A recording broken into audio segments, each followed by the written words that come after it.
আর যারা আলেমদের গায়ে হাত তুলে, যারা আলেমদেরকে অপমান করে, যারা আলেমদেরকে মামলা দেয়, জেল দেয়, জুলুম দেয়, যারা আলেমের গায়ে হাত তুলে আলেমের কোরআনের কথা, দ্বীনের কথা বলতে গেলে যাদেরকে বাধা দেয়, আল্লাহ বলেন এরাই হলো ওই সমস্ত লোক যারা আমি আল্লাহকে ভুলে গিয়েছে।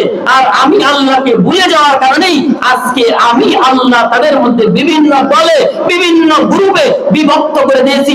নিজেরা মারামারি হানাহানি করে তাদের মধ্যে অশান্তি বিরাজমান হয়ে গেছে। জামাতের মধ্যে যে ভাগ হয়েছে, দুই দলে মানে বিভক্ত হয়েছে। একটা হলো আলেম ওলামাদের দল, আর একটা হলো ইহুদি খ্রিস্টানদের দালাল। দালাল ইহুদি খ্রিস্টানদের দালাল, থেকে দূরে সরানোর জন্য, কোরআন থেকে বিভ্রান্ত করার জন্য মানুষকে ইহুদি খ্রিস্টানের দালাল এই বাংলার জমিনে টাকা দিয়ে দিয়ে সাত নাম দিয়ে আমাদের বাংলার জমিনে প্রেরণ করছে। আমরা এই ইহুদি খ্রিস্টানদের দালালকে